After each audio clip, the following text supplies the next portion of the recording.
qué bonito saludar y ser saludado. Bienvenidos a nuestro séptimo capítulo de Entre Páginas sin Conceptos. Yo soy Andrea Ortega y mi compañero Guillermo Sánchez, Arno para los amigos. Bienvenidos a este canal en donde hablamos de cultura y sociedad mientras tomamos cafecito. Ya lo hemos hablado anteriormente. Hay muchas perspectivas, puntos subjetivos, prismas objetivos, temas polémicos que dan cabida a fe ciega o al escepticismo. Y con tantos horizontes a la vista, es necesario el pensamiento crítico. De eso vamos a hablar hoy, pero no estamos solitos, ¿verdad, Andrés? No. Hoy con nosotros se encuentra nuestro queridísimo Daniel. Daniel, cuéntanos un poquito de ti. Hola. Yo soy Daniel Romero, soy estudiante de psicología de sexto semestre y pues fui invitado acá al podcast por mi amiga Andrea para discutir estos temas. A mí siempre me ha fascinado todo lo que tiene que ver el desarrollo del ser humano y pues todo lo que conforma, digamos, esta amplia red que formamos llamada sociedad. Entonces, pues sí, soy seguidor del podcast, de hecho, desde el primer capítulo, pero Lo cual apreciamos. pues no iba a declinar la invitación. Dijiste 6 semestres, ¿no? 6 semestres de psicología en la San Marino.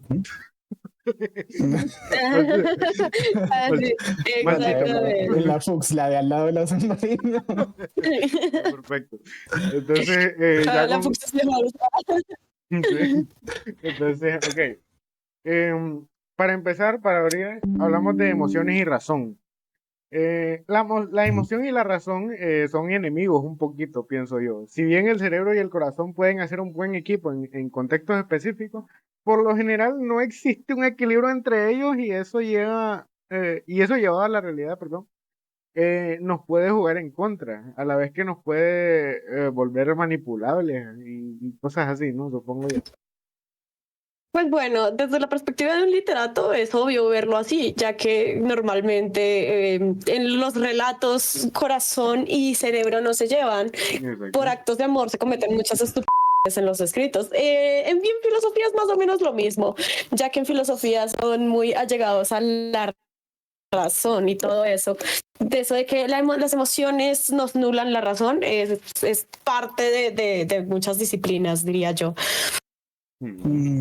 Bueno, yo quiero hablarle un poco más desde la psicología y siento que no es necesariamente que se lleven o que vayan contrarios, ¿no? Sino que pues desde la forma en que se aborda en mi área son procesos, ¿cómo explicarlo? Sí, procesos que funcionan paralelamente y que se pueden pisar los pies el uno con el otro, digamos. Entonces, pues sí, el pensamiento, bueno, la razón como tal es el proceso de generar nuevas ideas y de resolver problemas. Y pues va ligado a las emociones, porque sí, las emociones vienen a ser más una reacción a los estímulos, ya sea internos o externos, de lo que nos pasa, ¿no? Entonces, bueno, sí, de lo que pasa en general. Entonces las emociones existen como porque pues hemos evolucionado hacia tenerlas y existen y están ahí para cuidarnos, digamos, o para preservar la existencia de la especie. Es decir, el miedo a los animales grandes que nosotros todos tenemos de base, o bueno, la gran mayoría de humanos tenemos de base, viene de un miedo primitivo a los predadores. A los mamuts, por ejemplo. Sí. No sé yo si un mamut sea un miedo lógico. No. A ver, los mamuts no comían gente. Bueno. yo me inclinaría un poquito más por los tigres dientes de sable. Los osos, sí, tal vez ese tipo de animalitos. El mamut era cazado, más bien. Sí, Ajá. Pero bueno, no. Bueno, sí, eso. Y aún funciona así con con todas las emociones, ¿no? Creo que aquí vale la pena abrir un poco más el espectro desde cómo vemos las emociones en psicología. Y es que, ¿recuerdan Intensamente? Sí. Sí. Fue la primera película que vi en el cine. Dato curioso. Wow. Bueno. De hecho, yo no la he visto. Es muy curioso. Yo no la he ¿Qué? visto. Pero la va a usar de ejemplo porque puede. No, Claro pero que la sí, voy a usar de obviamente. ejemplo porque lo que plantea, o sea, conozco el plot de la película y lo que plantea de cómo funcionan las emociones es más o menos cómo funcionan realmente las emociones. Tienes cinco grandes grupos de emociones y de ahí se comienzan a dividir todas las demás emociones. Pero Entonces ahora tienes... tendrías que tener en cuenta que va a salir la segunda y la segunda tiene como otras 4 emociones nuevas. Sí, entonces, Eso también ya vamos a hablar de eso. ok, perfecto. Es interesante porque Riley empieza siendo adolescente en la segunda película y las emociones que llegan son como ansiedad, vergüenza o algo así parecido y es como, ¿qué? Ujú. Ajá, No, entonces, y ese de ahí para allá voy, y es porque los 5 grandes grupos es de donde se desglosan las demás emociones. Tienes el grupo de la alegría, de la tristeza, del miedo, del desagrado o asco y de la ira. Entonces, para mí que digan, no, llegó la ansiedad como una nueva emoción, la ansiedad, la forma en que yo lo entiendo, es un derivado del miedo. No tendría que aparecer como una nueva emoción porque no lo es como un derivado del miedo. exacto. Vergüenza es más bien un derivado del desagrado. Sí. Pues digamos que hay una supuesta rueda de emociones. Es una como herramienta para identificar y expresar emociones adecuadamente, entre comillas. Entonces la rueda de emociones es un recurso, pues digámoslo así, útil y sencillo para ayudar a identificar y nombrar las emociones. Esta rueda, digamos, sí, las principales son felicidad, sorpresa, miedo, ira, asco y tristeza. Y de ahí se desglosan todas las demás. Pero entonces en total muestra de tú como casi 100 emociones distintas. Sí, no, claro. Sí, sí, claro. Proporciona un vocabulario rico y concreto y de todo para nombrar las emociones. Y muchas veces como conocerlas todas y profundizar en cada uno de sus significados es Es como difícil, o sea, es es muy que complicado. son Claro, variadas. porque Entonces, es como, ¿cómo puedes diferenciar, digamos, entre apático o indiferente? ¿Por qué? Porque como tal la definición es distinta, pero al día a día las usamos igual. en Pero práctica en es la rueda como de las muy emociones, similar, va una de la otra, pues sí. sí.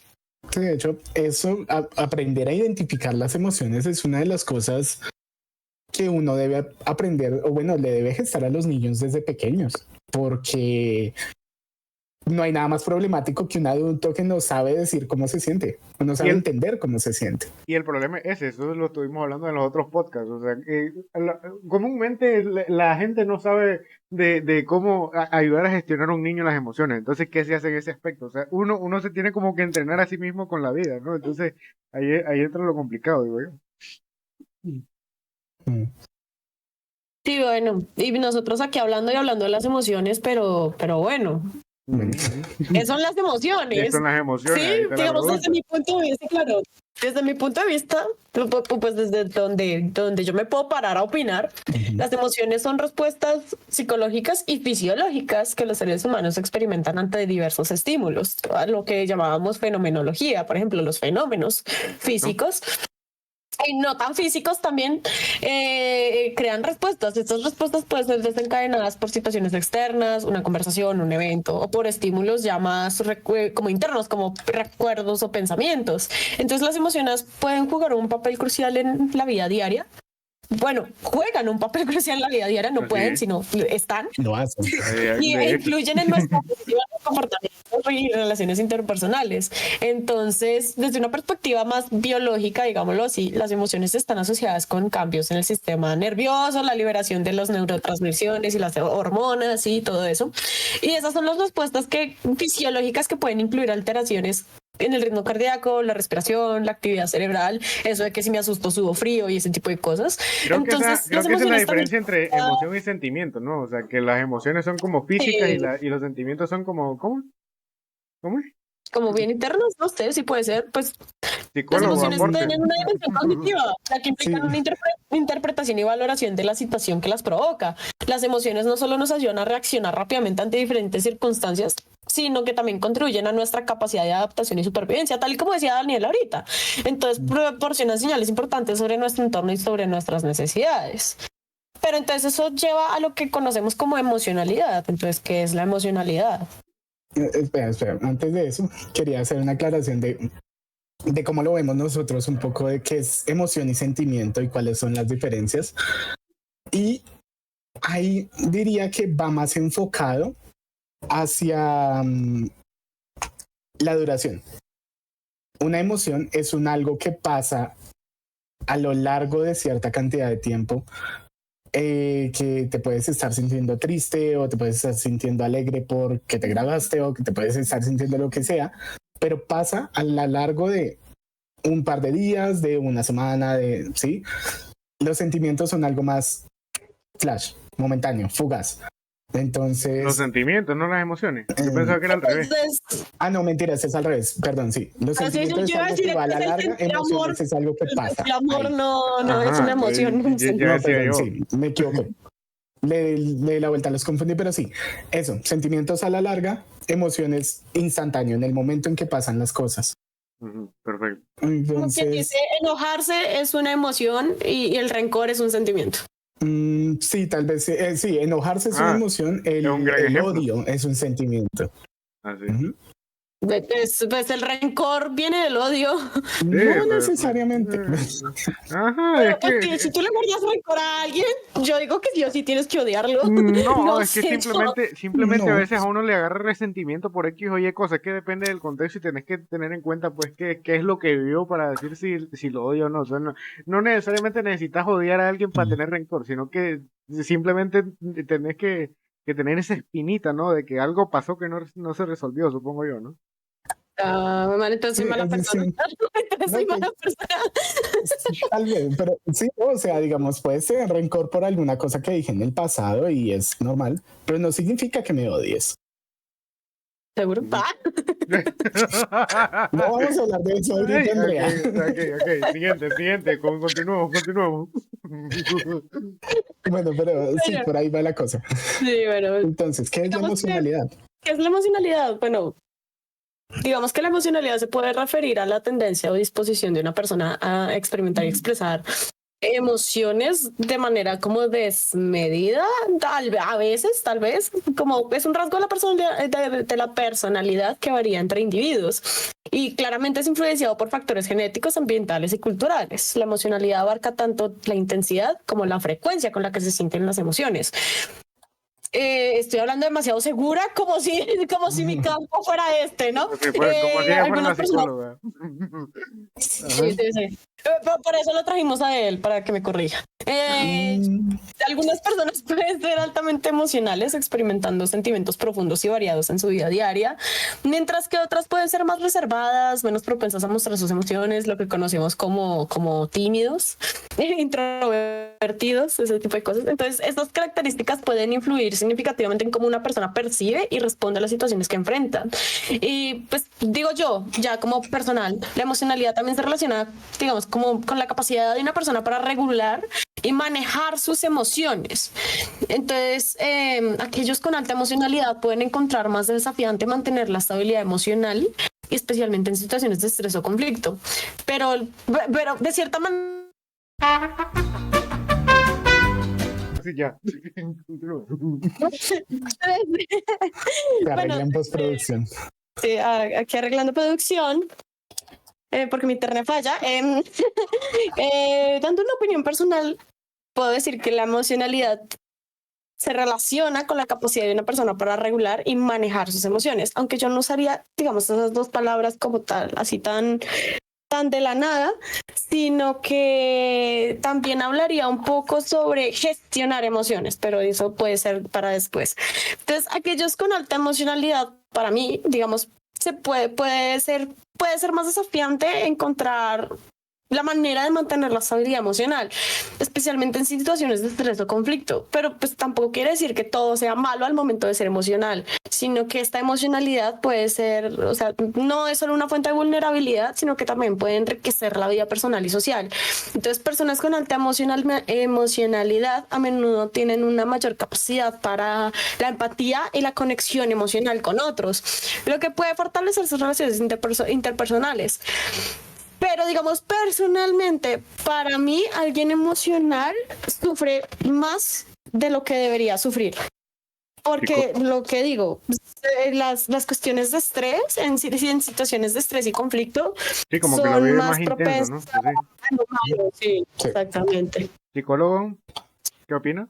No, totalmente de acuerdo. La verdad es que es totalmente cierto. Las personas que somos altamente emocionales tendemos a llevar una vida un poco más compleja en cuanto a relaciones sociales, porque sentir no, o sea, cuando se siente demasiado y no tienes un buen control de las emociones o pues se cogen un muy mal momento, lo que sea que pasó, se vuelve problemático. Las cosas se vuelven problemáticas y asimismo también es más difícil salir de ese problema que sea que percibes cuando estás en un momento de alta emocionalidad. Pero quiero hacer una aclaración en cuanto a que yo pienso que esto es un espectro.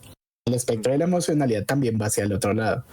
Entonces hay personas que no es que no sientan, sino es que ¿Lo reprimen, no quizás? les es fácil. O sea, bueno, si tal vez lo Tienen reprimen, una emocionalidad muy baja. sí, entonces su reacción a las cosas o su, sí, como que, no, sí, la reacción a los sucesos que les pasan en la vida Se les es más dificulta bien sentir por pobre. X o Y Sí, motivo.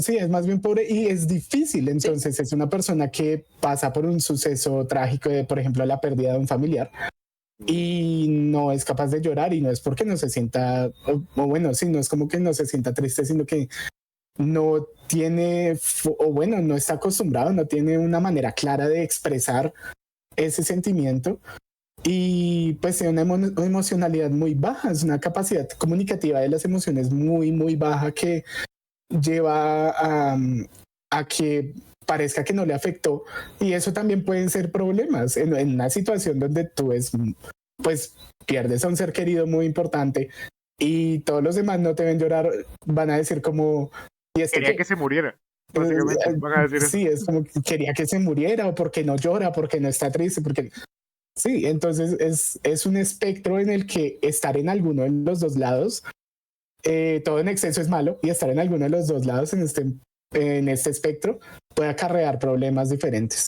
Y ahí tenés el pie de página, ¿no? Porque, o sea, estás hablando de todo en extremo es malo. Entonces, ahí es donde surge la pregunta, ¿cuál es la diferencia entre controlar o suprimir y gestionar las emociones? Porque yo he visto gente que, o sea, de hecho, Sí. muchos de mis amigos, de hecho, tienen ese problema de que pasaron X o Y razón o simplemente invalidan sus emociones y sus sentimientos en la casa y no sé qué, no sé cuánto. Entonces, optan por decir, mejor no siento, entre comillas. Entonces, lo que hacen es reprimirse o simplemente como que se encierran en su burbujita y como que ahí es donde les entra esta vaina de que uno dice que es antipático y la vaina, pero en realidad no, o sea, si te pones a pensar, no son antipáticos, sino que simplemente tienen miedo a que los sigan lastimando. Entonces, cuál es la diferencia entre controlar o reprimir y gestionar?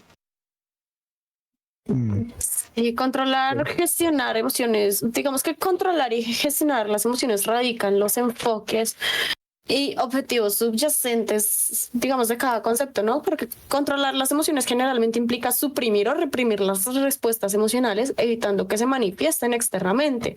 Y este enfoque a menudo se basa en la creencia de que las emociones, algunas son inapropiadas, indeseables, sobre todo en determinadas situaciones, por lo que se busca mantenerlas bajo control para no mostrar signos de vulnerabilidad o descomposición. Entonces, pero digamos, el control excesivo de las emociones puede tener efectos negativos a largo plazo, como el aumento de estrés, la ansiedad, otros problemas de salud mental, depresión y todo eso. Las emociones reprimidas no desaparecen, sino que pueden acumularse y acumularse y acumularse y al final manifestarse de formas no saludables. Por tanto, pues hasta donde yo sé, se dice que en vez de controlar, se debe gestionar. Y gestionar las emociones implica reconocerlas, comprenderlas y abordarlas de manera constructiva. Entonces, este enfoque se centra más, desde mi punto de vista, claramente, se centra más como en la aceptación de estas emociones como parte natural de ser seres humanos. Es decir, como seres humanos es inherente tener emociones, es imposible ser completamente libre de emociones, a menos que claramente tengamos algún tipo de problema psicológico, mental, nos golpearon el cerebro, si algún tipo de enfermedad.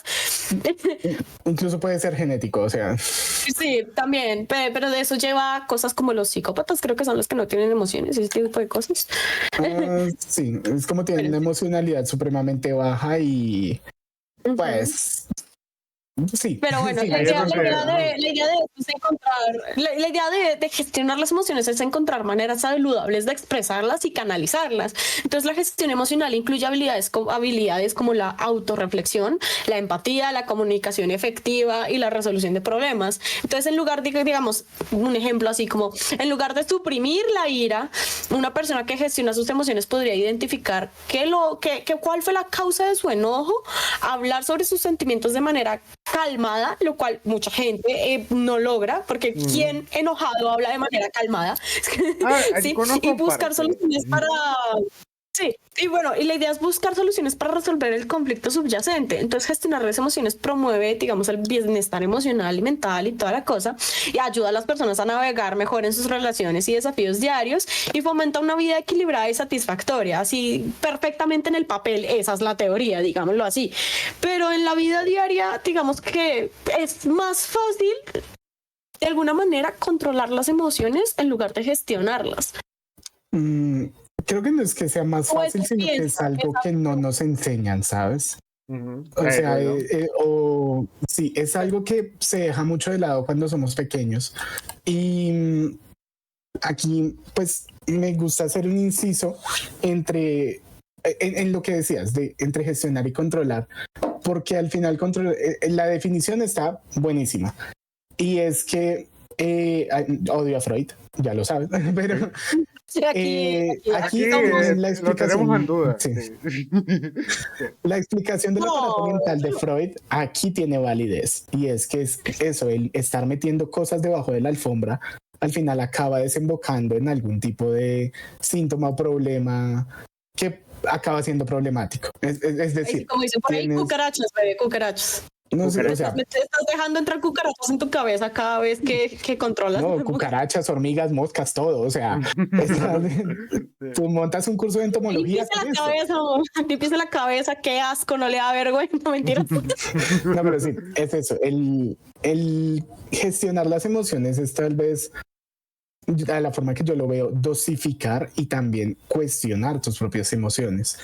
Entonces, es dosificar. Me gusta ese término. ¿A qué te referías exactamente con dosificar? Por ejemplo, para mí, una persona altamente emocional, dosificar implica no, digamos, ¿cómo decirlo? Aquí siento que viene la analogía de una represa. Las emociones vienen a ser algo así como un río. Es algo inherente a nuestra naturaleza, es algo que no podemos controlar. No podemos controlar un río, no podemos controlar su cauce, pero no lo podemos parar. O sea, hacer que un río deje de fluir requiere mucho trabajo, destructivo en su gran mayoría. Exacto. Entonces, quiere que nos lo acabemos. A lo que voy. Y la verdad haría más mal que bien. Así es. Continúe. Perdón. A lo que voy, sorry, la garganta. A lo que voy es, lo que sí podemos hacer es hacer una represa. Una represa que va soltando el agua lentamente a un cauce tal vez menor que la misma fuerza que lleva el río, pero que permite hacer un flujo controlado de agua. Gestionar las emociones es eso, es construir una represa en este río emocional para poder ir liberando las emociones en la medida que es necesaria y apropiada al contexto, y no solo dejar que el río fluya, porque es que cuando sube el cauce, cuando pasa algo y el cauce del río sube un montón y ahora siento una ráfaga de ira increíble o siento un golpe de tristeza abrumador, pues dejar que todo eso fluya así de la nada y porque sí, suele acabar en una situación desfavorable. Es eso, cuando construyes esa represa y sabes dosificar la cantidad de emoción, puedes lidiar con un duelo, con una pérdida, lidiar con una situación estresante, lidiar con lo que sea de una manera un poco más controlada y tal vez un poco más apropiada al contexto. Aplica para todas las emociones, incluso para la alegría. Por eso es que se dicen que no se tomen decisiones cuando uno está feliz, Sí, porque eso también nubla la vista. Ahí surge los hijos no deseados y otras cosas No, o feas, ¿no? sea, surgen muchísimos problemas de tomar decisiones pensando en este tipo de cosas. Entonces, Pues es por eso que dicen que hay que tomar decisiones de manera racional, y ahí es donde uno dice, bueno, racionalmente, o sea, desde la razón. ¿Y qué es la ¿Qué es razón la razón? entonces? Sí, ¿qué es la razón? El filósofo va a explicar. Nah. filósofa, sí, Anduri, por favor. La razón es la capacidad cognitiva de los seres humanos para pensar, entender y formar juicios lógicos. Es una facultad que nos permite analizar situaciones, resolver problemas y tomar decisiones basadas en lógica y evidencia, en lugar de que precisamente las emociones y la intuición inmediatas decidan.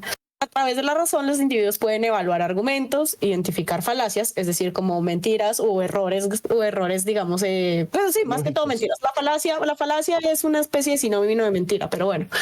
Sí.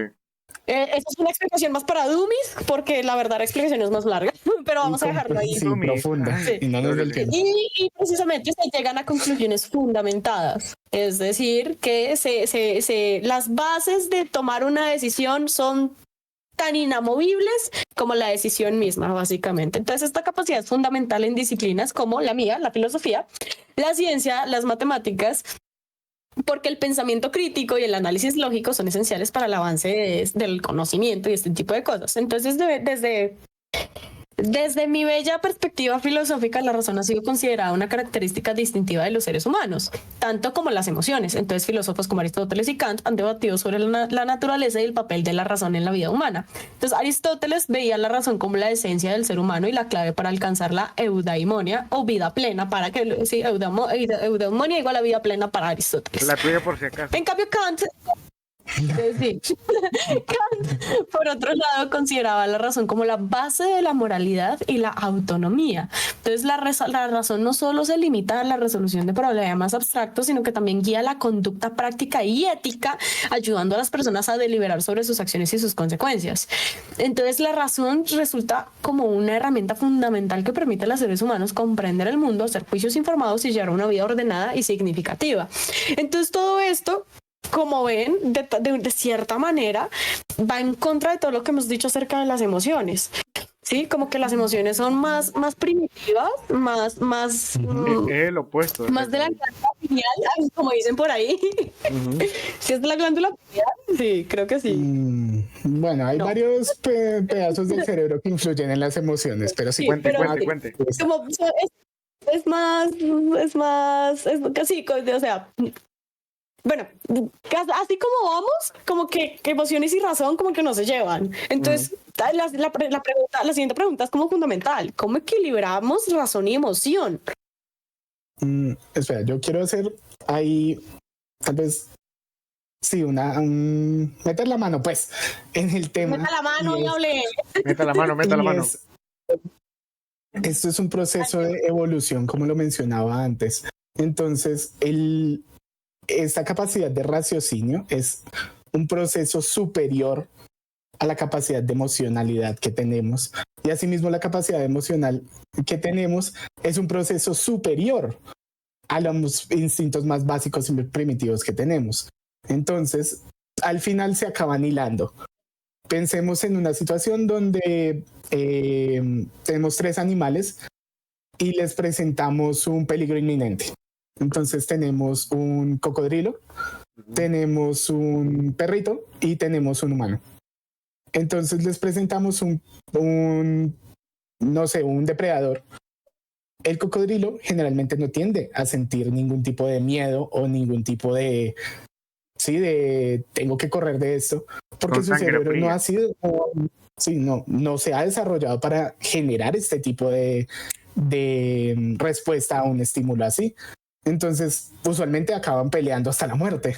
Un perrito ya tiene un cerebro un poco más avanzado. Los perros, como casi todos los mamíferos, tienen emociones también. Entonces es capaz de sentir miedo de un peligro inminente, de un depredador inminente. Y bueno, pues algunos pelearán, algunos perros pelearán, otros saldrán corriendo. Depende del perrito, pero... El Chihuahua, por ejemplo, tiene la realidad bastante alterada y él se quedaría a Sí, pelear. Sí, tal cual. Son a guerreros. ver, tú también, Andrea. ¡Ay! Pero... Indirecta. Ahí, directa, bien Ese- directa. No, es que eso no fue directo, güey, eso fue completamente directo, o sea, y Ok. no, pero a lo que voy es eso, era ¿no? loca, Es como me que dijo. el perrito es capaz de sentir ese miedo que el cocodrilo no va a sentir, pero solo tiene las opciones de pelear contra el miedo o correr. No va a pensar en qué hacer. El perrito va a actuar según pues el entorno en el que haya crecido, va a actuar y tomará una de las dos decisiones. Nosotros, como humanos, tenemos esta capacidad aún más alta de razonamiento que nos Eso lleva no a la capacidad, Dios, que nos lleva a la capacidad de resolver problemas y tal vez buscar alguna alternativa que el perrito no vio, que no sea correr o pelear. Entonces es a eso donde voy, ¿no? No es necesariamente que la razón y las emociones sean contrarios, sino que la razón es un proceso que puede ir más allá de lo que nos permite ver las emociones. Entonces, ¿cómo equilibrarlos? Pues habría que comenzar a entrenar la razón, comenzar a gestionar que las personas piensen en situaciones pues de alta carga emocional. Sí, críticas, situaciones críticas de alta carga emocional, para que no se quede solo en la respuesta emocional a lo que sea que me pasó, sino se pueda ir más allá y decir, vamos a pensar en lo que me pasó para, para tratar de buscar una solución que no sea lo que inmediatamente se me ocurrió cuando sucedió. Que aplica, no soy específico en situaciones porque aplica para cualquier cosa. El tema es que la razón es para todo lo que nosotros hacemos. Entonces es difícil decir exactamente una situación donde aplicarla que sea como enteramente ilustrativa, porque no todas son iguales. Yo tengo una situación que de hecho está en las anotaciones. Ustedes se estarán preguntando lo que están viendo, por qué están hablando de emociones, por qué están hablando de no sé qué, de la razón y no sé qué, si el capítulo es pensamiento crítico. A eso vamos, señores, porque es que todo lo que tiene que ver con emociones y razón influye en el pensamiento crítico de las personas, tanto como individuo como masa, ¿no? Si no me equivoco. Entonces, por ejemplo, estábamos hablando, lo tocamos muy por encimita en el capítulo anterior, que un pastor que se llamaba Jim Jones convenció a 918 personas a que se, ¿cómo te digo?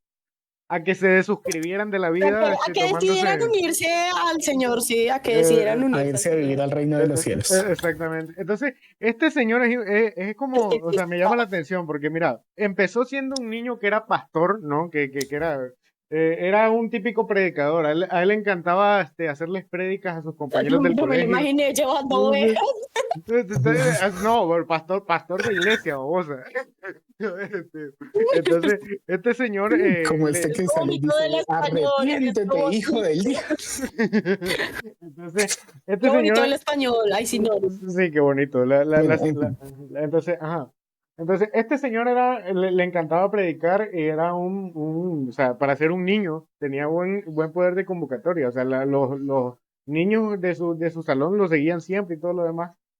Y él era un buen líder en ese aspecto. Después, cuando creció, empezó a decantarse por el comunismo, que ahí ya vamos mal, ya se imaginan cómo va la cosa.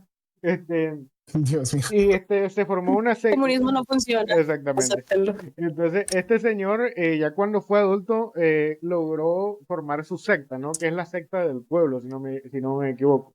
Entonces, este señor, No, no parece tampoco.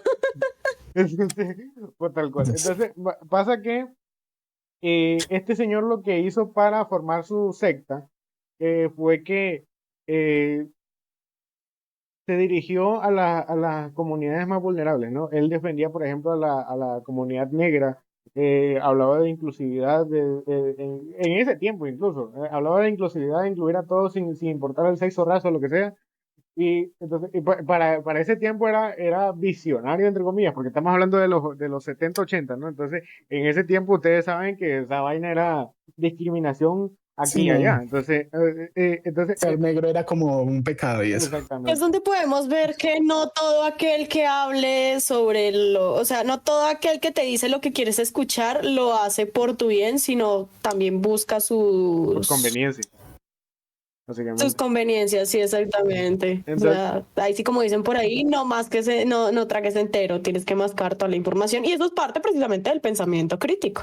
Entonces, exactamente. Y este señor, o sea, este señor se aprovechaba de la gente en el aspecto, no me acuerdo si es que hacía orgías o algo así por el estilo, o hacía algo súper incorrecto, pero sí, Probablemente. probablemente sí, sí, no me acuerdo bien de la historia porque no lo he leído desde hace bastante, pero, o sea, manipulaba a la gente a su antojo para que hiciera lo que quisiera. Básicamente, él era el Mesías, ¿no? Él, hacían todo lo que él quisiera, se apartaban de la familia o la unían a la secta y ese tipo de cosas. Entonces, la policía ahí en la Yunay, en Gringolandia, empezó a darse cuenta de que como que aquí hay algo raro, ¿no? Aquí hay asunto, ¿no? Hay manipulación, hay cosas malas ahí, la gente está diciendo no sé Manipulación, qué cosa. extorsión, Eh, abuso psicológico. Exactamente, entonces, Sexual, tal, físico probablemente también. exactamente, Sí. entonces ya empezaron como a sospechar, mira, esta gente está diciendo que vos haces tal cosa y no sé qué, entonces este Jim Jones en principio lo sabía como evadir diciendo que no, que estos son unos resentidos, que no sé qué, son unos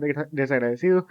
Pero al fin y al cabo nunca logró librarse como tal. Entonces dijo, ok, estos más ya están haciendo mucho y lo que vamos a hacer es que nos vamos a escapar. ¿A dónde se escaparon? A Guyana. El MAE tenía tanto No, billete, al cielo. o al cielo, luego al cielo, exactamente. Ah, Se escaparon a Guyana. Este ok. man tenía tanto billete que logró recaudar para comprarse su propia isla, su propia propiedad, que era bastante grandecita. Y ahí hizo su pueblo que se llama Johnstown. De ahí es donde sale la noticia.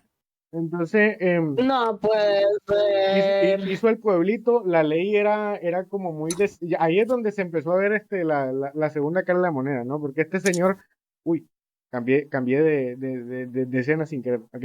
Este señor, este señor, ahí es donde mostró su verdadera cara, porque mientras su secta comía como arroz quemado y todo lo demás, él comía como carne así súper procesada y bonita y todo lo demás, y tenía privilegio, y obviamente pues se acostaba con las esposas de los maridos y toda la vaina. Entonces, ya se imaginan la especie de megalómano que era, ¿no? Con Las eso ya se dan una idea. esposas de los maridos. Mm, De- todo un entonces, tipazo. entonces era bien megalómano. Entonces, eh, en algún momento ya como que la gente empezó a preguntar dónde se fueron estos desgraciados, ¿no? ¿Qué pasó con toda esta gente? La familia empezó a preguntar por los de la serie y todo lo demás. No me acuerdo si magistrado o cómo es que se le dice ahí en Estados Unidos, un magistrado fue a investigar, ¿no? Entonces, obviamente, lo mismo, este señor manipuló al magistrado, le dijo que no, que todos estamos bien, todo eran mentiras, no sé qué, no sé cuánto. Pero ya los estaban amenazando con que, ok, aquí vamos a hacer algo, porque hay algo extraño aquí. Y, y en Claro. una noche, solo tres personas se rebelaron. Dos en una noche que le dijeron a este político, mira, aquí está pasando tal cosa, es cierto lo que están diciendo, nos están maltratando y no sé qué. Entonces, ahí se armó la trifulca, porque él siempre, Jim Jones, entrenó a la gente, y digo entrenó porque, o sea, los adoctrinó de tal manera que hizo pruebas en las que los reunía en un pabellón y los hacía hacer ensayos, entre comillas, donde bebían un elixir de la salvación o algo por el estilo, y obviamente sobre el veneno que se iban a tomar si los descubrían y los desmontaban todo. Entonces, cuando sucedió que alguien lo delató, ya reunió a toda la secta, ¿no? Entonces les empezó a decir, hay que tomarnos esto, hay que hacer el plan porque ya nos están descubriendo, nos van a matar.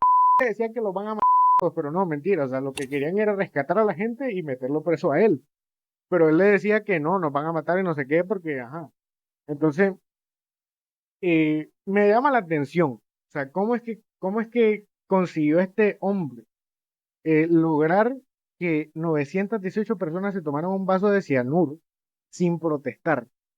Me explico, porque es que solo, como te digo, solo tres personas, las dos que pidieron ayuda y una mujer, que la pobre mujer cuando dijo, mira, es cierto que nos quieren fregar, pero, o sea, podemos negociarle ahí a la gente y que no sé qué, y que podemos salvarnos.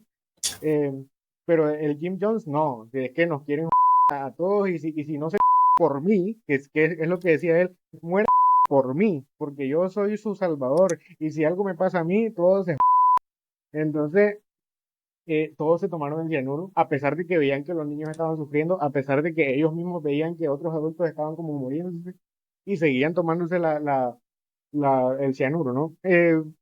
Que también hay que decir, o sea, que había gente armada en las puertas, o sea, que no tenían escapatoria tampoco. Él les decía que, no, si quieren irse, pues se pueden ir, pero obviamente lo iban a agarrar a plomazo cuando se quisieran ir.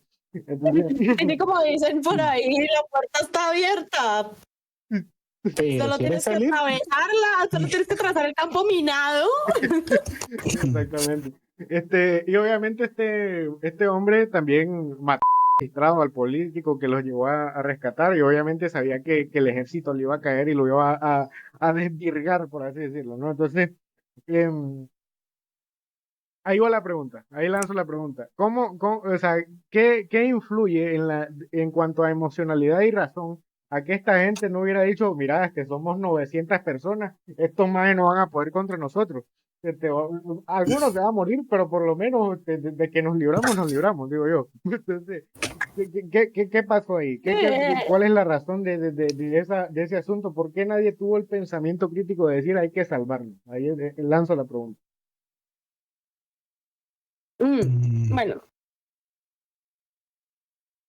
Pues yo diría que es un poco lo que ya hemos mencionado, es una falta total de pensamiento crítico, es una falta total de una capacidad de cuestionamiento discernir si lo que me están diciendo, la información que estoy recibiendo es real o sí. digamos que es la incapacidad de pensar por ti mismo y de estar seguro de tus propios pensamientos, ¿sí? Pues es no tener un pensamiento lógico, un cuestionamiento lógico lo suficientemente fuerte como para creer como para estar seguro de que lo que tú crees está bien, sino tienes que creer en otro para que tu propio pensamiento sea bueno, sí, sí.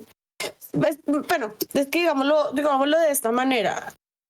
Es gente que tiene la emocionalidad desbordada y no puede gestionarla y necesita que alguien más le diga qué hacer con todo lo que siente. Y porque tampoco puede pensar, diría yo. No digo Bueno, es que no puedo pensar, sino que le da miedo pensar por sí mismo. Correcto. Tal vez no es que le dé miedo, sino que no lo aprendieron. O sea, eso, para mí el pensamiento crítico es una habilidad que se aprende a lo largo de la vida ejerciéndola. Esta es de las cosas más empíricas que hay, a pesar de ser algo racional, y es que no puedes aprender a pensar críticamente si no comienzas desde pequeño. Si no hay un entorno que te favorezca la capacidad de pensar, pues, o sea, es como las sandías. Cuando una sandía crece en un molde, adopta la forma de ese molde y no va a dejar la forma de ese molde después de haber crecido. Pasa lo mismo con el cerebro, bueno, con el cerebro no tanto, con la mente. Si una mente la restringes a lo largo de su crecimiento, va a ser muy complicado que más adelante pueda salirse de esos parámetros que se le establecieron. Entonces, de lo que yo me acuerdo de ese caso, porque también me informé respecto a eso hace un par de años, la mayoría de las personas que estaban involucradas en respecto a esto eran personas de baja escolaridad y personas que estaban acostumbradas al trabajo manual, granjeros, comerciantes, gente más de pueblo y menos, De estrato ¿cómo bajo, decirlo?, básicamente. educada. No necesariamente, pero porque plata tenían, Sí. pero eran menos educados respecto a pensar. Entonces, además que esto fue en la época de los 70, la forma en los parámetros de pensamiento eran demasiado estrictos al punto de que pues a esta gente nunca se le enseñó a pensar críticamente, sino a literal comer callado. Y que lo que sea que, o sea, si pongamos un ejemplo de lo que pudo haberle pasado a cualquiera de estas familias. Un día, cualquiera común y corriente, después de que papá fue al pueblo, volvió diciéndonos no sé qué de un señor que le había dado un gran discurso, que teníamos que ir a verlo. Así que el siguiente domingo nos llevó a ir al pueblo a verlo. Y cuando fuimos, en efecto, el señor tenía un discurso muy bien, sabía cómo llegarnos a nosotros y nos convenció totalmente de meternos a su religión y de seguirlo porque realmente el tipo tenía muy buenos argumentos. ¿Tenía tan buenos argumentos? No realmente, solo que a esta gente nunca se le enseñó cómo crear argumentos propios que pudiesen, o para poder discernir de la realidad que les planteaba este tipo. Y un tipo con una capacidad de oratoria tan alta como tenía este man, pues tiene todas las facultades para literal hacer de pastor e ir empujando a los borregos hacia el abismo. Así es. Entonces es eso, ¿no? Es el por qué pudo pasar, porque estas personas nunca, o bueno, tal vez algunas sí, pero no tenían como bien desarrollada la habilidad de pensar críticamente y poder cuestionar lo que este tipo les decía. Y un tipo que te envuelve con las palabras, bueno, yo creo que Andrea lo puede confirmar, un tipo que te habla muy bien y te envuelve con las palabras puede resultar problemático. Correcto. O sea, y creo que tiene que ver también con lo de que sentirse parte del grupo, ¿no? Porque mucha de esta gente era marginada, entonces como que me imagino que el asunto de sentirse queridos, entre comillas, en un grupo como que los orilló a pues aceptar a todo lo que a la gente se le enseña precisamente que si no eres parte de un grupo, entonces no eres nada, no eres nadie. Lo hablábamos en un podcast anterior, de que muchas veces se hacen cosas malas por única y exclusivamente hacer parte de un grupo. Entonces, porque se nos enseñó que si no somos parte de un grupo, entonces no somos. Tal cual. Y a mí, o sea, me surge la pregunta, ¿qué pasó para que, o sea, porque hubo una persona que se levantó y dijo, ok, no me quiero morir. Entonces, ¿qué la llevó de salud? O sea, ¿cuál es porque estamos hablando de que probablemente todos eran de propia El instinto de supervivencia. En ese momento yo diría el instinto de supervivencia suele ser más fuerte que cualquier otra cosa. Pero ¿por qué salió hasta ahí? Es lo que me da curiosidad eso, ¿verdad? ¿Por qué salió hasta ese momento?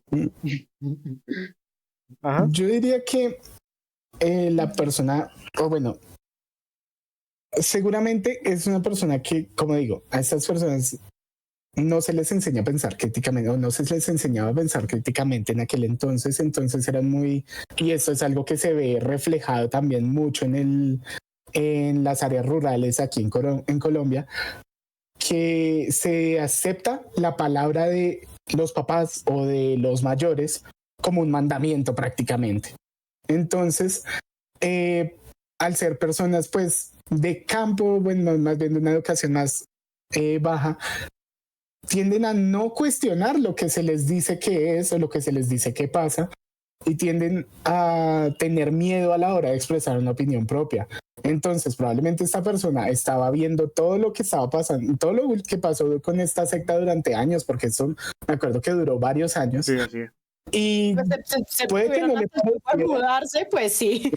Puede que no le pareciera, pero no había hecho nada hasta el momento donde vio que su vida estaba en un peligro latente y dijo, uy, espere, quieto, hasta allá ya no me meto, o sea, ya me mudé, cambié de país, no sé qué, listo, todo el circuito, vale, pero ya cuando este man está haciendo ensayos de cómo nos vamos a matar, cómo vamos a hacer un suicidio masivo, ahí ya no me está gustando. Pienso yo digamos que no solo eso, sino que es que también hay que recordar que el ser humano también es un poquito imprevisible al momento de precisamente ver su vida peligrar. Entonces hay gente que toda su vida no dijo nada y tiene todos esos sentimientos reprimidos, precisamente lo que hablábamos, sentimientos reprimidos, y al momento de que algo va a pasar, no está de acuerdo, bla, bla, bla, bla, bla, bla, bla, todo eso explota y alguien que precisamente, digamos, era muy callado o lo que sea, y en el momento de la explosión, todo lo que está acumulado surge, es donde muchas personas dicen, lo desconocimos. Ajá, exactamente. Y eso, Sí, con eso acabamos con las nociones de esta parte, ¿no? Supongo, emociones y razón. Continuamos el segundo tema.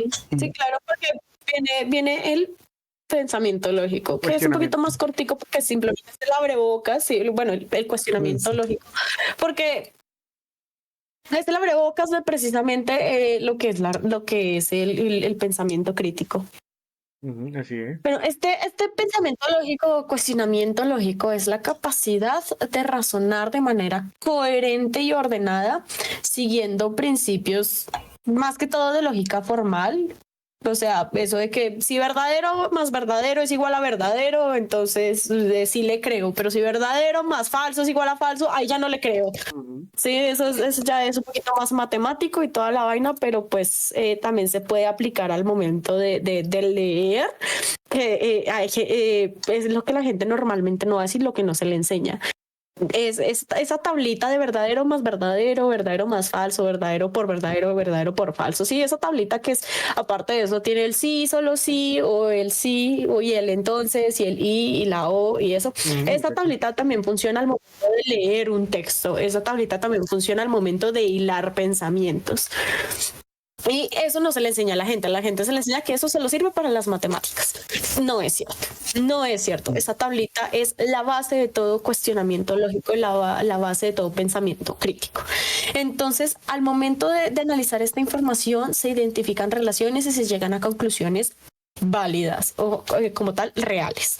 Entonces, este tipo de pensamiento implica el uso de reglas, estructuras lógicas, la deducción, la inducción, ¿sí? Para evaluar argumentos y resolver problemas. Entonces, a través del pensamiento lógico, las personas pueden separar los hechos de las opiniones, identificar falacias, que es lo que decíamos, mentiras, y construir argumentos sólidos y bien fundamentados. Entonces, este tipo de razonamiento es fundamental, claramente en matemáticas, ciencia, filosofía, pero también es fundamental para la vida, porque precisamente evita que caigamos en mentiras y en falacias y donde podemos tener precisión y claridad del pensamiento.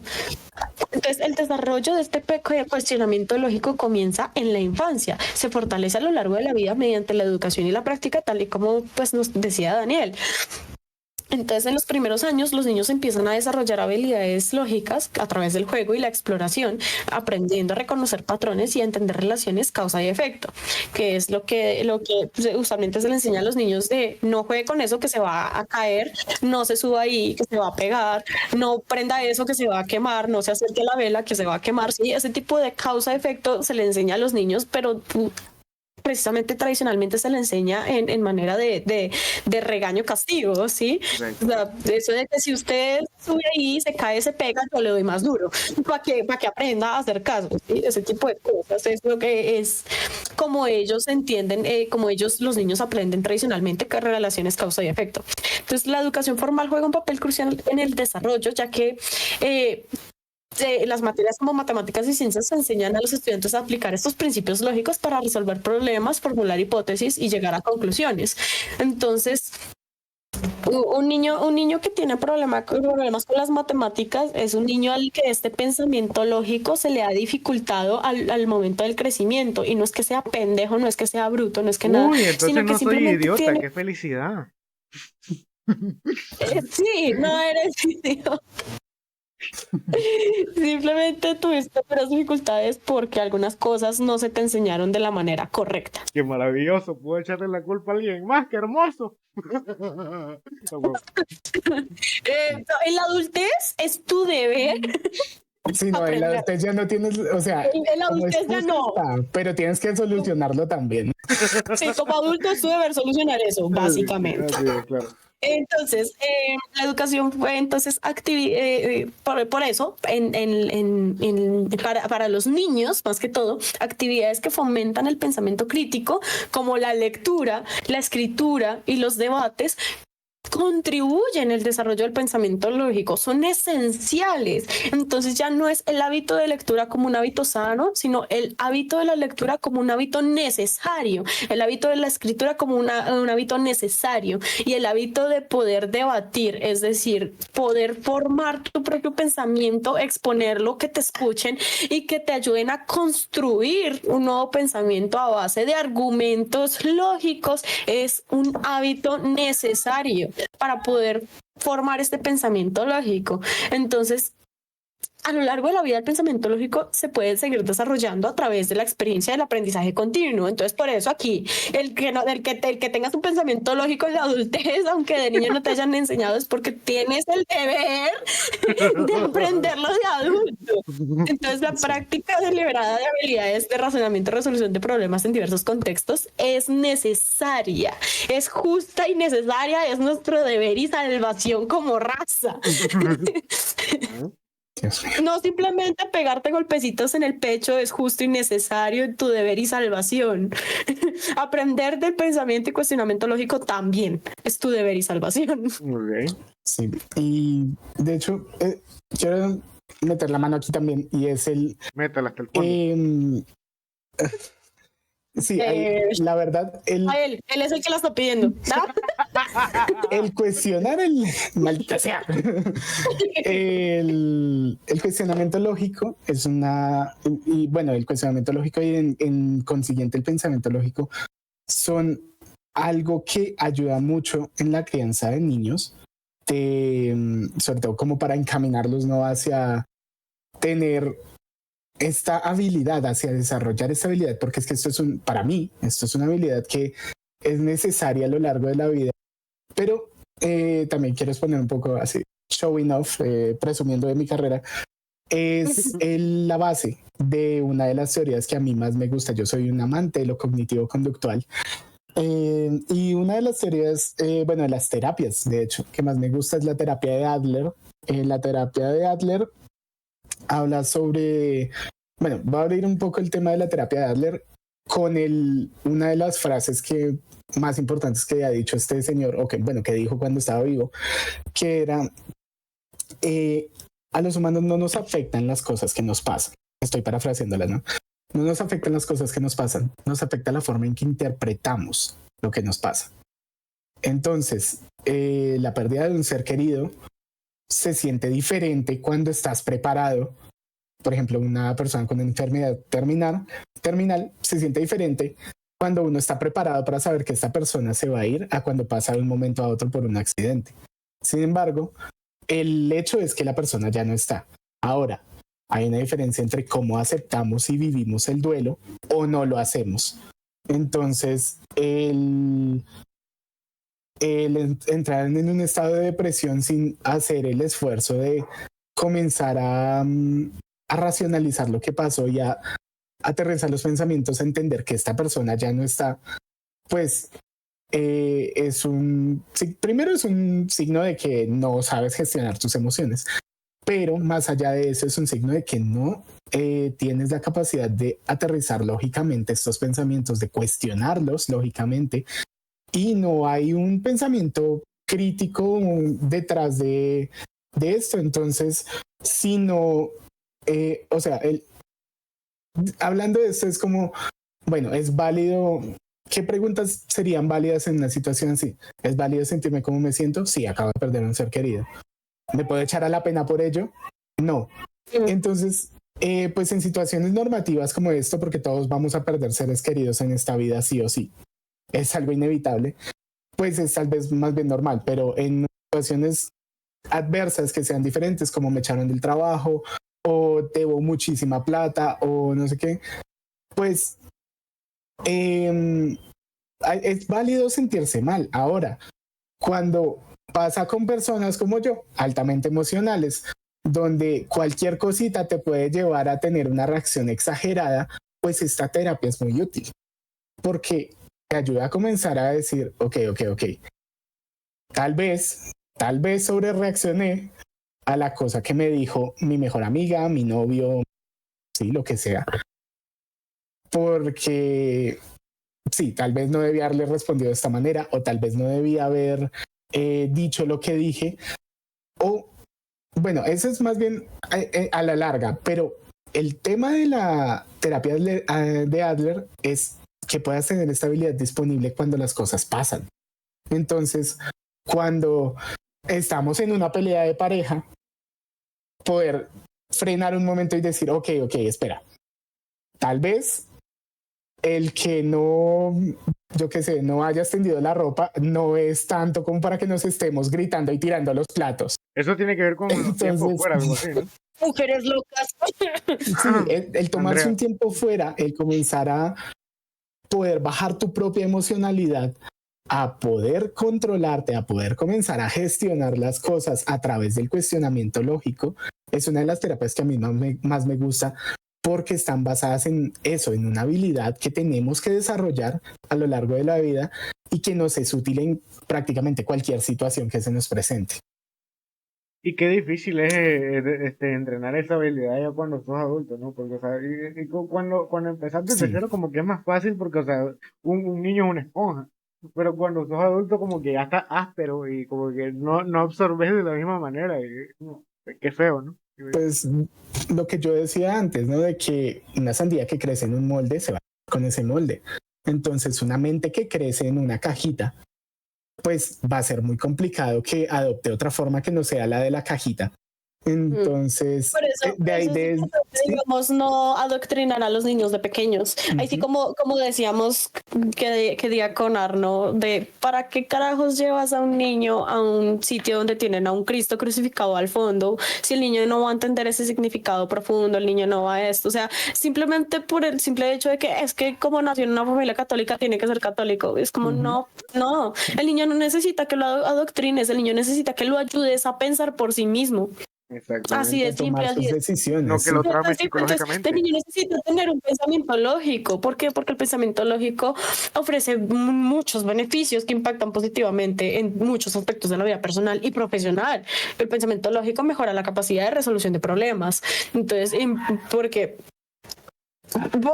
Porque el muchacho puede tener un enfoque estructural, racional, a veces también emocional, porque si sabe gestionar las emociones por medio de este pensamiento lógico, también va a poder aplicar las emociones de listo, me sentí enojado con usted, porque me sentí enojado con usted, pues por esto y por esto, por esto. Y eso es un enfoque estructurado y racional de lo que siente sin invalidar su emoción. Entonces puede analizar situaciones complejas, puede identificar causas de los problemas y puede desarrollar soluciones efectivas. Y no simplemente agarrar lo primero que tiene en la mano y mandárselo a la persona que lo imputó en primer lugar. El pensamiento lógico permite tomar decisiones informadas y fundamentadas y facilita la evaluación de las opciones disponibles y la anticipación de posibles consecuencias de cada elección. Entonces no es simplemente de voy a tomar esta decisión porque me hace feliz y ya, sino simplemente de bueno, aparte de que me hace feliz, qué posibles consecuencias pueda traer en un futuro esta decisión. Si está bien, no está bien, me sirve, no me sirve. Cosa que la mayoría de los adultos no puede hacer, simplemente, así como dicen por ahí, tuve el pensamiento intrusivo, lo hice y ahora estoy feliz y más adelante, marica, no puedo pagar la moto que me compré porque resultó muy costosa. ¿De quién fue la culpa, güey? Usted no lo pensó. ¿Sí? Pues... Entonces y así podemos seguir. Entonces, precisamente contribuye mucho al pensamiento crítico, que es a lo que es a lo que vamos, ¿sí? Como que, listo, ¿cómo lleva este cuestionamiento lógico al pensamiento crítico? Entonces, pues simplemente porque el pensamiento lógico proporciona las herramientas y los métodos necesarios para analizar información de manera rigurosa y sistemática. Entonces, el pensamiento crítico implica evaluar argumentos, identificar sesgos y falacias y llegar a conclusiones basadas en evidencia y lógica. Entonces, el pensamiento lógico, el pensamiento crítico y el pensamiento lógico, sí, o el cuestionamiento lógico, te ayuda a descomponer argumentos complejos desde lo más complejo a lo más básico. Sí, evaluar la validez de cada parte y determinar si las conclusiones se derivan correctamente de las premisas. ¿Qué quiere decir con todo esto? Que si todo es verdadero, entonces la conclusión va a ser verdadera, pero si hay algo de falso ahí, es muy probable que la conclusión no sea del todo verdadera, por lo tanto no es del todo beneficioso que yo me vaya por ahí. Sí, puede haber algo oculto ahí, y ahí sí como dice por ahí, parce, este señor tiene mucha labia y todo lo que tú quieras, pero esto ya no me suena como tan áspero y tan chévere como para meterme ahí. Ahí sí. Entonces, este proceso estructurado es esencial para desarrollar una mentalidad crítica que no acepte información sin cuestionarla, busca continuamente la verdad a través de un análisis cuidadoso y racional. El pensamiento lógico fomenta la capacidad de reflexionar sobre las propias creencias y suposiciones, que es un aspecto clave precisamente del pensamiento crítico. Entonces, al aplicar los principios lógicos, las personas examinan sus propios razonamientos, detectan posibles errores o inconsistencias y buscan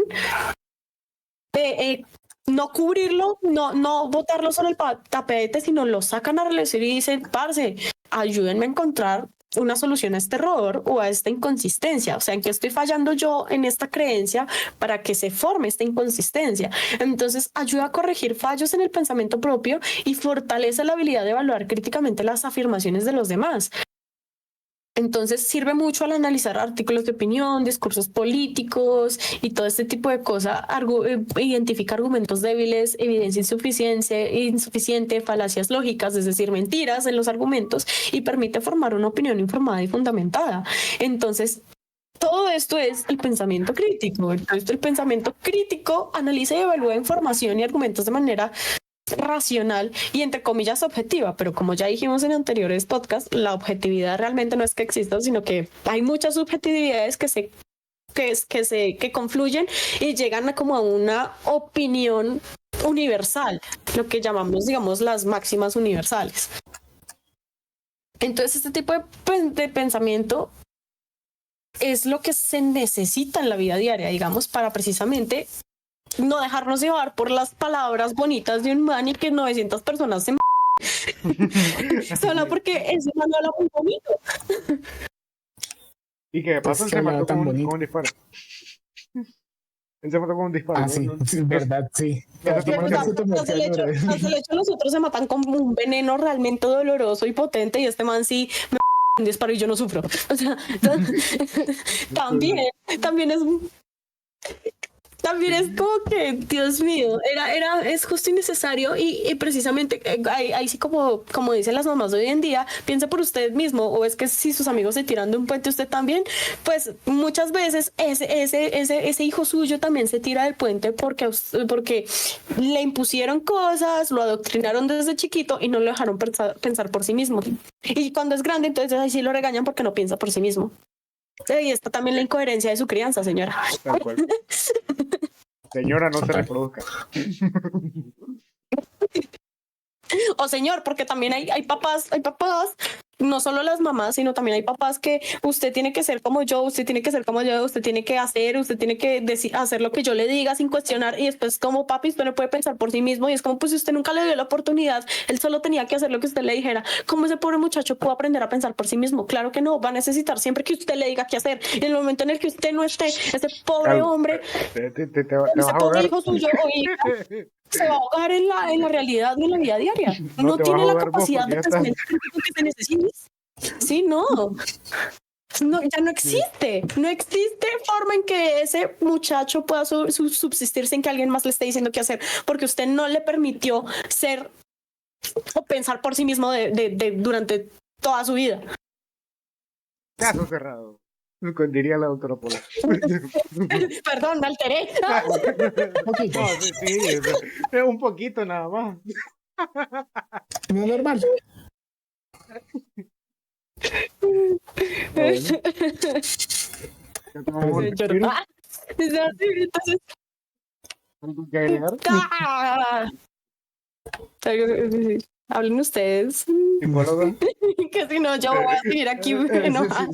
Psicólogo, ayúdele a la señorita, por favor, que se está como sulfurando. No, pues yo encantado de escuchar a Andrea hablar, o sea, yo.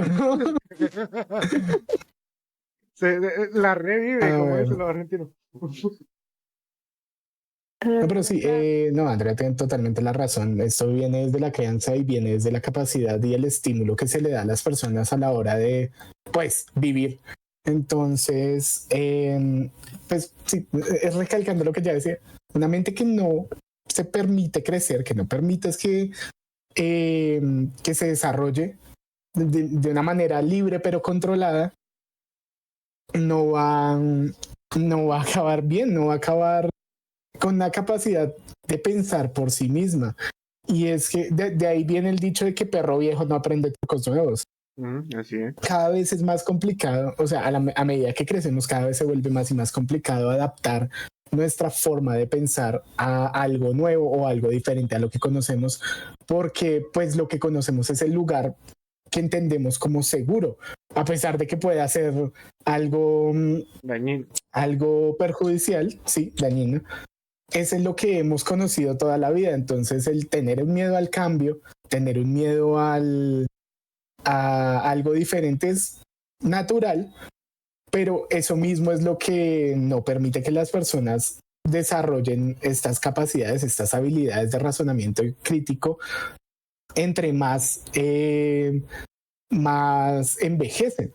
De ahí viene lo de que, y esto pasa un montón, sobre todo aquí en Latinoamérica pasa más, de que los abuelitos dicen, no, yo me compro un celular de estos de teclas y eso es para llamar y ya está. Que me Y se extraña que niegan todavía exista. no, de hecho, los hacen especialmente para los abuelitos. Los hacen con las letras grandes y todo esto perfecto para que, Para los abuelitos. para que ellos Creo que puedan ver. en unos 15 años ya no va a haber de esos celulares porque toda la generación que se negaba a los celulares inteligentes lastimosamente ya no estará. Entonces en unos 15 años los dejarán de producir y quedarán obsoletos. Sobre todo por las nuevas ondas de energía y todo lo que están sacando ahorita con las que funcionan los nuevos celulares. Ya los viejitos ya hay nada que hacer. Van a quedar completamente obsoletos. Pues digamos, sirven, pero el problema es eso, que se quedan obsoletos porque no tienen todas las herramientas o las disponibilidades que te ofrece un smartphone. Asimismo, hay personas que dicen, ¿yo para qué necesito eso? ¿Yo para qué voy a necesitar un cacharro de esos? Si eso solo sirve, a mí eso solo me sirve para hacer llamadas. Y es que Entonces, se niegan yo a veces digo como parce, yo solo lo único que hago es enviar mensajes, yo no, y a veces jugar en el celular. ¿Para qué necesito un celular de 3, 4 palos? O sea, 3, 4 millones de pesos, que hay gente que se compra un celular de 3, 4 millones de pesos para que después esté llorando porque se lo robaron. Sí, cuando digamos, yo que soy bien mala para la tecnología, para lo único que lo uso es para escribirme por WhatsApp y jugar. ¿Para qué quiero gastarme 3, 4 millones de pesos en algo así? Lo mismo, los abuelitos también son como parce, yo solo necesito comunicarme con la gente que amo y para eso sirve para llamar. Y llevar a la vida real ¿Para tiene con las ideologías, o sea, que ellos están tan adaptados a lo suyo como que no quieren abandonar ese asunto, y es a lo que vamos, ¿no? Sí, no, es eso, es exactamente eso. Sienten esta zona de confort donde no quiere, o sea, no van a abandonar eso y se niegan a aprender algo nuevo que les puede ser útil. Y luego están con, ay, venga, ¿cómo saco una cita de la EPS? Abuelo, lo puedo hacer por la página. Ay, es que yo no sé usar los cacharros. Sí, entonces la disponibilidad, la que pasa es que ellos se quedan ahí, en ese punto tecnológico o en ese punto de razonamiento, porque esto no solo aplica para la tecnología, sino para las formas de pensar, se quedan ahí en ese punto, pero el mundo no se va a quedar ahí, el mundo sigue avanzando y digamos, yo lo veo a diario en mi trabajo, de que, bueno, a ver, inciso, yo ahorita estoy trabajando como agente de call center para un banco gringo y llegan, pues yo soy de la línea de fraude, o sea, yo soy de la línea de fraude, tenemos que hacer verificación de identidad y nos valemos de recursos tecnológicos para hacer eso. Entonces, algo pues que yo creo que todos lo hemos hecho cuando nos ha tocado verificar nuestra cuenta de alguna cosa, que es que nos mandan un mensaje de texto con un código de 6 dígitos y hay que poner el código en algún lado. Es una de las verificaciones más sencillas que tenemos. Yo le digo a la persona, le voy a mandar un código, con un mensaje con un código, usted dígame cuál es el código cuando le llegue el mensaje. Y los abuelos dicen, es que tengo un flip phone, de estos celulares de teclas. Entonces no sé cómo mirar los mensajes sin cortar la llamada. Entonces, y yo digo, bueno, pero entonces hay que mirar otra forma alternativa de cómo verifico, porque si no usted no va a poder usar la tarjeta. No vamos a poder solucionar este problema porque usted, señor, o usted, señora, se está quedando en un punto donde no acepta las nuevas cosas que el mundo trae, pero el mundo no se va a detener porque usted no lo acepte. Entonces lo que pasa es que usted se está quedando atrás y eso le ocasiona más problemas referentes a el resto de áreas de su vida. El tema de no me puedo comunicar con mis nietos, y uno dice, bueno, ¿y por qué no? Es que el señor no sabe hacer una llamada en el smartphone. Entonces, o el tema de quiero irme de vacaciones, pero es que no sé, me da pereza o no puedo ir hasta el aeropuerto a comprar los tiquetes. Y es porque la persona no sabe que puede comprar los tiquetes o no sabe cómo hacer lo que puede comprar los tiquetes por internet. Y a pesar de tenerla, ¿quién les enseñe? Porque puedes tener un nieto y decir, venga, mijo, ¿yo cómo hago esto? Miren, se mete acá, no sé qué, mira, listo, comprar los tiquetes. A pesar de tener la disponibilidad de dónde, la fuente de dónde aprender eso, deciden no tomar esa fuente y toman la decisión de no aprender. Y si lo hacen, se frustran. O sea, cuando están aprendiendo, se frustran. Eso es por un lado. Es que eso también es por un lado, porque, digamos, yo he visto, digamos, a veces que hay nietos que dicen, ay, es que qué fastidio, qué mamera explicarle eso a mi abuelo o a mi abuela, es que no entiende, y yo le explico, y eso es fácil, y yo le digo, y ella no. Y es como, uno va a ver cómo les enseñan, y cogen el celular ellos en las manos y empiezan, mira, usted pica aquí, pica acá, pica acá, y hace esto, y listo, ya llamó. Y los abuelos quedan como, huevón, usted me está hablando en chino, porque si no, algunos niños, algunos nietos, algunos hijos no tienen la paciencia para enseñarle pasito a pasito desde que, o sea, empezando que tú no tienes por qué arrebatarle el celular a tu abuelo o a tu abuela para explicarle. Ellos necesitan tener ellos el celular en las manos de ellos para ver bien, porque la presbicia no ayuda. Bueno, sí. ¿Qué es lo que y a los 70 años no. Exactamente. Entonces, no es arrebatarle el teléfono, es dejárselo en las manos y decirle, mira, ¿ves este icono? Listo, sí, ahí. Con el dedito suave, porque es que también hay abuelos que le pegan a la pantalla y claramente el táctil no va a responder así. Entonces hay que tener la paciencia de decirle pasito, suave, con un dedito, hágale, mira, listo, y repetirle las veces que sean necesarias, porque precisamente entre más grande seas, más difícil te es adquirir un nuevo hábito. En mi caso, mi abuela aprendió perfectamente cómo usar el celular. Eso sí, a veces le golpea varias veces la pantalla hasta que el táctil le agarra el dedito. Pero entonces esto lleva a que a mi abuela le encanta llamar y uno puede estar ocupado en clase o lo que sea y de repente videollamada de tu abuela entrando y uno como... Y como ella tiene insomnio y no puede dormir, últimamente ya no lo hace porque ya varios de la familia ya le dijimos como por favor no nos llame a las 3 de la mañana, pues ahora estamos durmiendo. Sí, pero entonces al principio cuando ella aprendió nos llamaba, uno sabe que aprendió porque a las 3 de la mañana estaba sonando ese celular y ahí es donde uno se arrepintió de haberle enseñado también. Sí, pero bonito. Ella hizo el esfuerzo, ella aprendió. Entonces, no es que no puedan, es que usted no sabe enseñar, papi. Mami, usted no sabe enseñar. No tiene la paciencia. Pero yo creo que ahí hay una diferencia y está en la voluntad. Porque a mí me pasa con mis dos abuelos paternos. Mi abuelo, ese señor es una cosa, bueno, supremamente chapado a la antigua, machista como él solo. O sea, la verdad es que el hecho, o sea, yo digo, menos mal que en mi familia paterna no hay ninguna mujer, porque pobrecita. Eso habría sido horrible. No, bueno, hay una, pero no lo conoce. Menos mal. A lo que yo voy es en la voluntad de querer aprender. Ese señor jamás en su vida le ha dado la regalada gana de aprender las cosas. Él no nos dice como, venga, enséñeme algo, venga, enséñeme cómo hago tal cosa en el celular, sino, venga y hágamelo. Que es diferente. Sí. Mi abuela, por otra parte, sí que ha tenido la voluntad de aprender. Y pues teniendo, a ver, esta es una aclaración que al ser uno psicólogo dentro de todo, acaba siendo un poquito pedagogo también, porque le tienes que enseñar a la gente.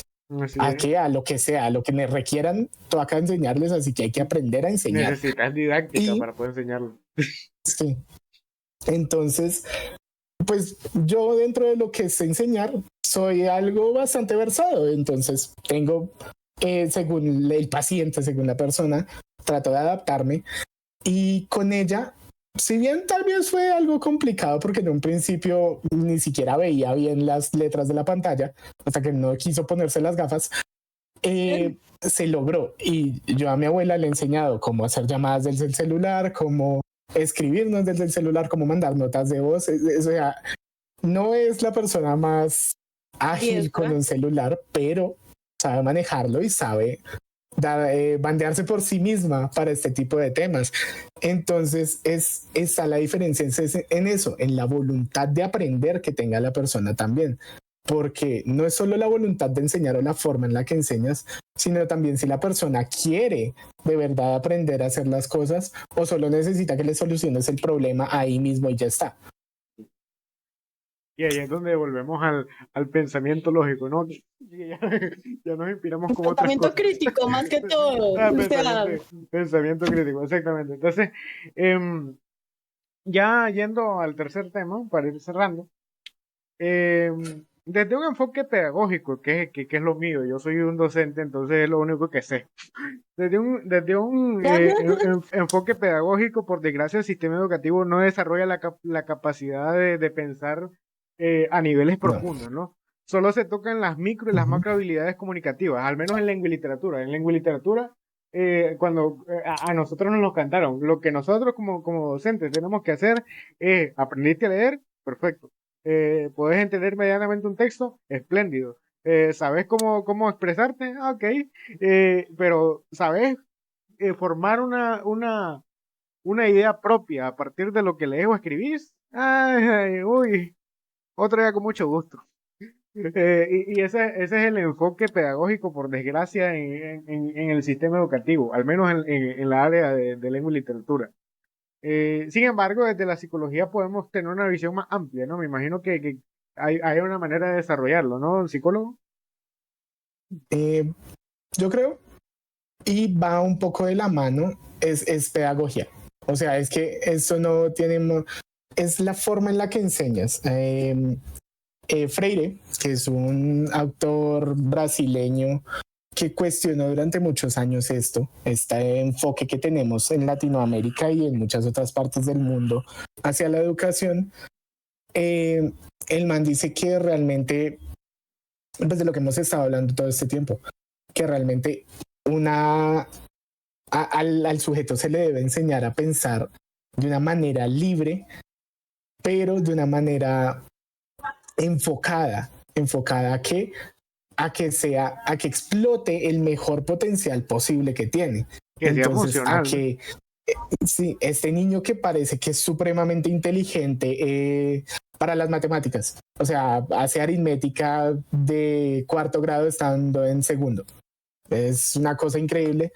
Pues hay que darle las herramientas para que pueda seguir explotando eso y no solo decir, bueno, ya está más arriba del nivel que requerimos para el grado en el que está, entonces no le voy a poner cuidado.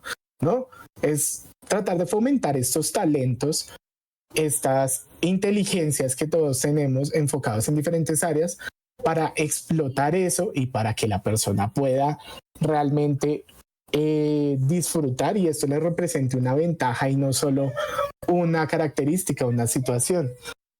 Entonces, digamos, el tipo cuestionaba mucho este sistema pedagógico que tenemos en Latinoamérica porque es restrictivo, es muy condicionante, es muy, bueno, deja muy pocas opciones al alumno y al final hay talentos que se acaban perdiendo, hay talentos que se acaban quedando muy a medias porque nunca se les dio la oportunidad de realmente brillar. Y dentro de eso viene lo del cuestionamiento lógico. Si tú tienes una capacidad alta de razonamiento desde pequeño para cuestionar las cosas que se te dicen, la respuesta de un padre no debería ser le voy a pegar por responderme, debería ser ok, vamos a resolver esto lógicamente. ¿Por qué crees que no deberías comerte las pastas? ¿Por qué crees que no deberías comerte las verduras? ¿Por qué crees que deberías salir al parque a las 8 de la noche? Ese tipo de... No es desafiar al niño, sino es darle nuevas perspectivas que él no había considerado. Ayuda a que el niño comience a desarrollar un pensamiento crítico y decir, ok, sí, tal vez sí debería comerme las verduras porque si no me duele la pancita porque no he comido. Tal vez no debería salir al parque porque está oscuro y me puedo caer, y no ni siquiera tiene que ser consciente de los peligros de salir al parque a las 8 de la noche, pero tiene que ser consciente de los peligros que le representan inmediatamente a él y no necesariamente de la sociedad, y comienza a formar un pensamiento lógico ya más estructurado a lo largo del tiempo, pero tiene que dársele eso desde pequeño, dársele la oportunidad de que la mente explore diferentes posibilidades y comience a elegir las que mejor le convienen. Y, o sea, me llama la atención porque eso yo lo viví, o sea, por ejemplo, bueno, todos lo vivimos, me imagino, porque yo cuando entré a la universidad yo digo que, uy, clubes de libros, vamos a hacer ferias de literatura y toda la vaina, y no, nos pasamos la mayoría del tiempo sentados allá en el salón, aburriéndonos, durmiéndonos y todo lo demás. Yo cuando veo a los recién ingresados, yo los veo ahí con todas sus ilusiones de que, ay, voy a ser un profesional y toda la vaina, y yo los veo desde lejos y pienso, pobres almas en pena. Los van a destrozar cuando entren de lleno. Entonces, es feo, ¿no? Porque o sea, a nosotros, en lengua y literatura, al menos en la universidad en la que estoy, nos entrenan para eso, ¿ok? Sí dicen que hay que ser constructivista, que hay que dejar que el niño aprenda a su ritmo, no sé qué, pero en la práctica no se vive. En la práctica no se vive, porque en la malla curricular que se le dice, el currículo, donde están todas las programaciones de todo el año de las clases, eh, el esquema es el mismo. Ponerlo a leer, ponerlo a escribir. Si lo hace bien, pues bien. Y si no, pues por desgracia ahora existe incluso una ley que no puede dejar clases el mocoso. Entonces, si vos le pones la boleta en rojo, ya estás malo. Y tenés que hacer que recupere la bendita nota a como de lugar. O sea, tenés que hacerle el rescate, del rescate, del rescate hasta que pueda llegar a la nota mínima al menos para pasar. Entonces, ¿cómo vas a desarrollar pensamiento crítico así? No se puede. Sí, la verdad, y es que es esto que va, esto yo siento que va más allá del colegio, va más allá de la estructura del sistema educativo, y es algo que se debe hacer desde la casa. Sí, porque como padre no puedes permitirte que tu hijo no piense. O sea, para mí me parece un fracaso criar. Como padre estás fracasando si crías una persona que no es capaz de tomar decisiones propias, sabiendo si le benefician o no, o capaz de evaluar si le benefician o no. Entonces, sí, es más, incluso más allá desde la pedagogía, eso es algo que se tiene que hacer en casa. No depende. O sea, del ser maestro, padre no es fácil. Sí, no, ser padre no es fácil, pero si tú lo complicas todavía más, pues ¿a qué estás jugando? Así es. La Andrea sigue viva, que no ha hablado en como 10 minutos. Yo creo que se está durmiendo, ¿aló? No, yo estoy aquí escuchando, los estoy escuchando porque o sea, yo a veces siento que hablo mucho. Sí, la verdad, sí. Pero eso no es problema. Claro que sí. Mientras más contenido, mejor. Si querés, le dividimos este capítulo en 2 partes y ya tenemos contenido para 2 semanas. Sí, claro que sí. Va a tocar. Pero es que es un tema muy largo y es muy interesante. O sea, Sí, no, pero digamos que llevándolo un poquito como a conclusiones, ¿sí? Como de el pensamiento crítico, sí, listo, es la capacidad de analizar y evaluar información y argumentos de manera racional, desde el cuestionamiento lógico y este tipo de cosas. Entonces se forman juicios bien fundamentados, bla, bla, bla, bla, bla. Este tipo de pensamiento implica cuestionar suposiciones, evaluar evidencias, identificar sesgos y falacias. Entonces no se trata solo de ser crítico en el sentido negativo, sino de emplear un enfoque estructurado y reflexivo para entender mejor los problemas y las soluciones posibles. ¿Sí? Y para evitar ser engañado. Entonces una vida. Sí, Pepe, sí, es una habilidad esencial en la toma de decisiones, la resolución de problemas y la comprensión de cuestiones complejas, tanto en contextos académicos precisamente como en la vida cotidiana. Entonces nos sirve no solo para estudiar y ser buenos académicos, sino también para, parce, no me voy a dejar convencer de ingerir veneno por un man de palabras bonitas. Entonces el desarrollo del pensamiento crítico comienza, tal y como decíamos, así como recorderis y conclusión y tales, en la educación temprana. El pensamiento crítico, el desarrollo del pensamiento crítico comienza en la educación temprana y continúa a lo largo de la vida mediante la práctica y el aprendizaje continuo. Entonces aquí cabe resaltar una frase muy conocida por aquí, por estos lares, que es: a la cama no tiras sin haber aprendido algo más. Que eso sea algún tipo de lema de vida para ustedes. No me voy a ir a dormir a menos que haya aprendido algo. Una semana después nadie ha dormido nada, pero bueno. Así es. Entonces, una de las maneras más efectivas de desarrollar el pensamiento crítico es a través de la educación formal, que enfatiza el análisis, la evaluación y la reflexión, pero también es necesario no olvidar que debemos aprender a validar nuestras emociones, aceptarlas y gestionarlas. Eso también es muy importante a la hora de tener un buen pensamiento crítico y una vida sana y equilibrada. Entonces, ¿qué podemos hacer? Participar en debates, escribir ensayos tanto argumentativos como de opinión, estudiar diferentes disciplinas que hagan uso del pensamiento crítico, matemáticas, filosofía, ciencia, lógica. Al momento también de gestionar las emociones también se pueden aprender disciplinas como las artes, la literatura, la fotografía, todo lo que tenga que ver con sacar lo que está en el alma hacia el exterior, ¿sí? Pintura y todo eso. Diría yo así como hay diferentes maneras en que muchas personas sacan afuera sus sentimientos de manera sana. Muchos escriben, otros pintan, otros fotografían, otros se van hacia el deporte, ¿sí? Y al momento, para no dejarte convencer de hacer estupideces, leer mucho, participar en debates con gente que también lea harto, ¿sí? En un momento donde haya muchas opiniones que sepas que han sido creadas por medio de argumentos válidos, por medio de pensamiento crítico, rodéate de esa gente, ahí sí, como dicen por ahí, rodéate de sabios y algo en ti se quedará, dice una canción de Mago de Oz, y me encanta esa frase, sí, rodéate de sabios y algo en ti se quedará, rodéate de buenos y bueno tú también parecerás. ¿Por qué? Porque precisamente nosotros nos enriquecemos también de nuestro entorno.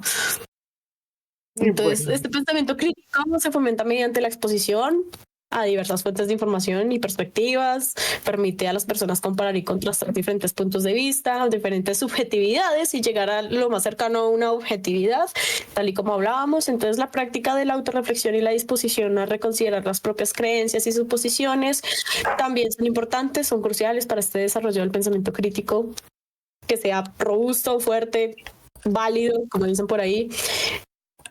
Yo diría que hasta ahí iría lo mío, ¿sí? Es una combinación de educación, práctica deliberada y una actitud abierta y reflexiva hacia el aprendizaje y la evaluación de información, y rodearse de gente que también tenga ese mismo objetivo. Porque es que si te vas a rodear de gente que prefiere hundirse en el fango en lugar de buscar sus propias alas, pues te vas a terminar hundiendo tú también. Exactamente. Y bueno, yo para cerrar digo que, como ya vimos, el mundo está podrido desde hace rato, la salud mental está jodida, pues sí, tal cual. Hoy hay una ideología nueva, mañana salen 5 más, ahora no sobrevive el más fuerte, ni el más culto, sino el más mañoso y el que aprovecha mejor la necesidad del vulgo que tiene por creer en algo. Pues de hecho que estamos hablando, por ejemplo, de que para vivir bien, una persona común, por así decirlo, necesita sentir que su vida tiene un sentido y en realidad la vida no tiene sentido, uno le da el sentido. Pero bueno, em, el asunto es que, em, en conclusión, mi conclusión es mierda vivir. No, mentira. Aún con todo, aún aún con todo esta maroma de cosas que vivimos hoy en día, se me hace bonito pensar que es posible vivir en armonía dentro de tanto caos, ¿no? Solo es cuestión de buena fe y un poquitito así pequeñito de esperanza. Y con eso cierro. ¿Tienes algunas palabras de cierre, querido joven compañero? Daniel. Pues, es que va a recalcar todo lo que he dicho este tiempo, que realmente el desarrollo de una persona es una etapa supremamente crucial y no aplica solo para esto, aplica para cualquier cosa. Si no eres capaz de criar un niño, no te reproduzcas, pero más allá de eso, criar un niño requiere que se le enseñe a ser un adulto. Y el camino a ser un adulto implica enseñarle a pensar. Si no eres capaz de proveerle las herramientas a tu niño para que piense, estás fallando y estás fallando un montón. Entonces es necesario, porque realmente el pensamiento crítico es una herramienta que se ve necesaria en prácticamente cualquier lugar de la vida. Y pues a mí, digamos, ¿cómo decirlo? Me recuerda hay algo pasando en el mundo del hip hop ahorita mismo que no voy a ponerme a explicar porque es supremamente largo, pero en resumen hay uno de los raperos más grandes, gringos obviamente, diciéndole a otro que uno de sus mayores errores es que no ha sido capaz de ser un buen padre para su hijo. Pero no se lo dice desde la perspectiva de usted es un inútil, no sé qué, sino le dice desde la perspectiva de usted estuvo escondiendo a este niño durante mucho tiempo. Primero que todo, ahí ya estamos mal.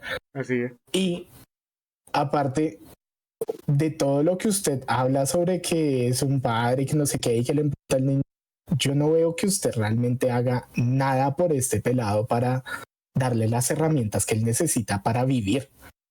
Entonces, su trabajo como padre, y yo creo que el trabajo de nosotros, no solo, o sea, como cuidadores, entiéndase como padres, como profesores, como abuelos, como hermanos mayores, gente responsable, es fomentar eso.